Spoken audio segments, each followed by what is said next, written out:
Uy! Part 11 na ito. Nasa description o comment section ibang parts, like and subscribe ka na rin po kung bago ka pa lamang sa ating channel at huwag kalimutang i-all ang notification bell nang lagi ka pong updated sa ating uploads. Salamat! Agad nakahanap na nga ng lugar na malayo-layo itong si Jinwoo para sa job change quest na nakuha nito. Ngunit napapaisip kung gagawin niya raw ba ito. Dahil kumpara sa mga nauna niyang dungeon quest na ginamitan niya ng susi, at mga emergency quest kasama na rin ang mga Pelanti quest, ay optional itong job change quest, kung saan tila binibigyan siya ng oras na makapag-isip muna at makapagdesisyon, na ayon dito kay Jinwoo ay marahil dahil isa itong mahirap na quest kumpara sa iba. Bagamat may pangamba ay mas nang ibabaw pa rin ang pagnanais ng binata na mas lumakas pa, na nag-yes na nga sa notification ng job change quest, sabay napakamat at nakalimutan na raw niya ang daily quest niya. Baka ma-penalty na naman siya pero sa kanya na nga lang daw asikasuhin pakabalik niya. Pakapasok sa dungeon ay notifications na nga agad ang sumalubong kay Jinwoo, kung saan di raw siya pwedeng makagamit ng potions o full recovery skill, at umalis nang hindi pa natatapos ang quest, na lubos pinangamba na nga ng ating bida. Nang makarinig ng mga yapak mula sa malayo ay agad na nga itong kumuha ng sandata mula sa kanyang inventory, at dito lumutang na nga ang isang kalaban na ayon kay Jinwoo ay isang armored type beast. Agad binanata na nga ito ng binata ngunit sa gulat niya ay wa-epek ang kanyang ginawang atake, dito nagsabayan na nga ang dalawa ngunit sadyang may kakunatin at kakapalan talaga ang armor ni Kuya Enemy mo at nagmistulang toothpick lamang ang sandata ni Jinwoo, kaya naman kalaunan ay minanumano na lamang ito ng binata gaya ng ginawa niya sa dambuhalang ahas na nakalaban nito dati. Napakamat ulo na nga lang si Jinwoo at medyo napagamit daw siya ng mana kay Kuya Kalaban sa di pa naman daw siya pwedeng makarecover ng mana at health sa nasabing dungeon, hanggang sa kung saan ay lumutang pa nga ang friends ni Kuya Enemy at mukhang mapapalaban ang bida natin. Samantala, yayamaning dinner naman nga itong si Jinho kasama ang kanyang erpat at Kuya Jinsung, kung saan kinumusta ng kanilang tatay ang tungkol sa ongoing recruitment ni Jinsung ng S-rank hunters para sa itatayo nilang guild.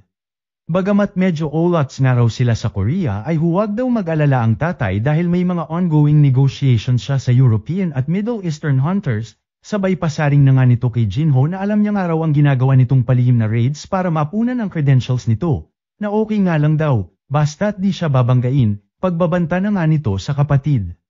Balik naman kay Jinwoo ay todo effort na nga itong nilabanan lahat ng enemy. Di pa man nakakapagpahinga ay may isa na namang umiksen ng kalaban na lubos kinagulat na nga ni Jinwoo dahil naka-stealth skill. Abat dumagdag pa nga itong mage na may polite magic na nagpaisip na nga kay Jinwoo at tila binabalik ang mga nakaraang laban niya, at di niya inakalang ganito kahirap ang dungeon na ito. Na may samat-saring kalaban na kanya-kanya may taglay na lakas at kahinaan. Knights na kailangan mo tapatan ng lakas, kundi olots ka, pakiramdam para sa assassins, kundi ay di mo sila makikita at mararamdaman, at liksi naman para pan-apat sa archers, alangan syempre mapapana ka kung tatanga-tanga ka. Lubos problema na nga ni Jinwoo ang mga mages, dahil kailangan mo ng intellect para ma-counter ang mga ito, sa di pa naman daw siya nag-invest ng stats dito kaya medyo alanganin daw siya nakalaban ang mga ito, dagdag pa ang unti-unting pagtaas ng kanyang fatigue na lubos kinabahala na nga ng ating bida. Samantala sa kung saan ay ipinakita naman sila Mr. Choi kasama ang binuong grupo nito at dumating na nga raw ang oras ng kung ano na di naman ito sinabi. Balik kay Jinwoo ay pinakita naman na natalo na nito ang mga kaharap na kalaban, at namangha dahil kahit papano may drop items ang mga nakaharap na kalaban. Agad sinubukan na nga ito ng binata at dito muling namangha dahil naging invisible ang mga armor, at bukod pa dito ay di raw humaharang sa kanyang mga galaw. Wala nang sinayang pa na oras si Jinwoo at nagpatuloy na sa kanyang quest, at dito isang dambuhalang pinto na nga ang sumalubong sa kanya sa kalaliman ng dungeon. Nakakapangilabot na hangin na nga agad ang naramdaman ni Jinwoo nang buksan ang nasabing pinto, hanggang sa bigla na ngang napalabas ng kanyang sandata nang maramdaman ang paglabas ng isang pangmalakasang kalaban, isang nakakapangilabot na presensyang halos kaparehas ng naramdaman niya sa double dungeon incident. Isang pulang knight na nga ang sumalubong sa kanya, na may pula ring pangalan na nagngangalang Knight Commander Igris the Bloodred, na tila binabantayan ng isang bakanteng trono.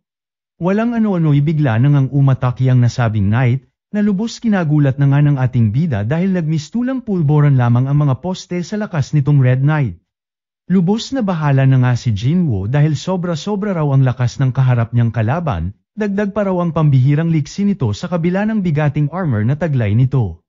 Pilit nakipagsabayan na nga itong binata ngunit nagmimistulang bata lamang ito sa harap ng isang 90s na nanay na kargado ng tsinelas at hanger.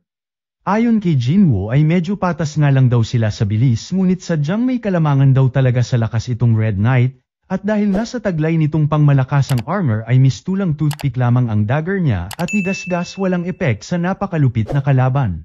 Lubos na problema na nga ang bida natin sa kung papaano niya matatalo ang kaharap na kalaban, hanggang sa dito naisip niya nang subukang makipagmano-mano at baka kahit papaano ay modeli niya na ang armor nito. Abat nang makita nga ito ng Red Knight ay siya na ring pagtanggal nito sa lahat ng sand at ang kanyang hawak, at tila sisabayan din ng trip nitong bida natin. Samantala, pasasalamat naman ang ipinabatid ni Mr. Choi kay Chairman Go sa pag-approve nito sa matagal na nitong pinaplanong operation at suportang ibinigay nito para maisakatuparan ang nasabing layunin nila. Balik naman sa ating bida kung saan tila punching bag na naman sa tindi ng lakas nitong Red Knight, perti de santukan na nga lang sila at wala ng sandata-sandata ay wala parang talagang may buga ang ating bida sa harap ng kontrabida. Kung ano-ano na nga ang pumapasok sa isip ng bida nating dehado, at buti na nga lang daw at kahit papaano ay nag-equip siya ng armor kanina, kundi ay kanina pa raw sana siya ulats dito kay Boy Red Knight. Bagamat nalulula sa sobrang lakas nitong Red Knight, ay di parang nga nawawala ng pag-asa itong bida natin, at kung di nga raw niya matatapatan sa lakas itong kalaban ay susubukan niyang tablahin ito gamit ang kanyang pambihirang bilis. Mala-flash na nga itong umikot-ikot kay Red Knight at sunod-sunod na atake ang ibinigay sa kanyang kalaban, at kahit papaano ay nakakatsamba na nga ang bida natin ng mga atake, ngunit sa kasamaang palad ay sadyang laking bonakid at laktom na may manigong-nigong nido at promil itong kalaban kaya naman talagang may laban, na di na nga malaman ni Jinwoo kung papaano malalabanan. Abat talagang laban din si kuya mo kahit at sulit pack ng Bear Brand lang ang binanatan dati, na pilit nakipagsabayan na nga dito sa Red Knight, at kalaunan ay nakatsamba ng sipa sa Kalabang Knight. Dahil dito ay tila napaikan na nga itong kalaban, at pinaromansa na nga kay Jinwoo lahat ng sulok ng dungeon na nagmistulang manika na pinagbabalibag nitong Red Knight. Napaupo na nga lang si Jinwoo sa may bakanteng trono na pinagtapunan sa kanya, na todo naghihikapos at puro gallows.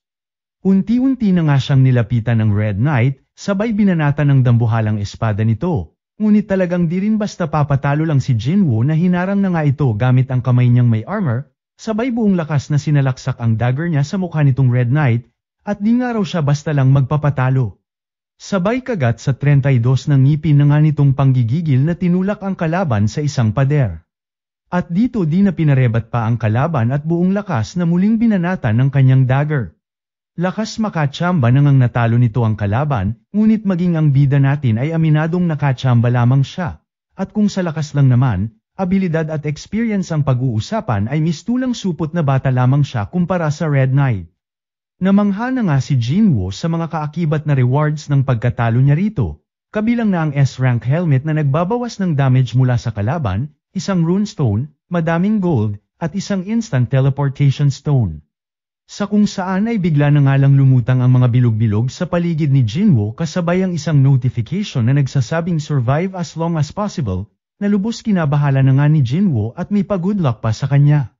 Nang magsimula ang timer ay siya na nga ring labasan ng samet-saring kalaban mula sa mga bilog-bilog, na mukhang may mga lakad pa at di man lang pinagpahinga si Jinwoo at rekta laban na nga.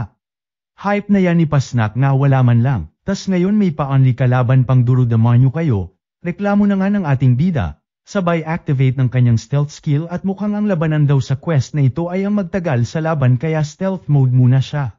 Bagamat medyo makonsumo raw sa mana ay kailangan niya para makaraos-raos ng oras.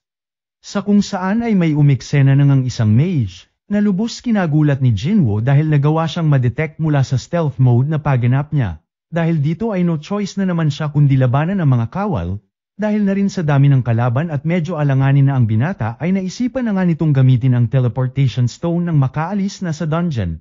Ngunit sa kasamaang palad ay nalusutan siya ng atake ng isa sa mga kalaban na siya nang nagsanhi para mabitawan niya ang teleportation stone. At dito sabay-sabay na nga siyang nilusob ng mga kalaban. Abat pa sabay na rin lods ng like at subscribe ko sige na, hihihi. At syempre bilang ganti sa mga solid supporters ng Recap Candy ay may chance ka pa manalo ng 1K twice a month punto. Comment, like, share, at syempre pinaka-importante subscribe ka lang po. Mas malaki chance ng active po sa comment section. Hihi, salamat!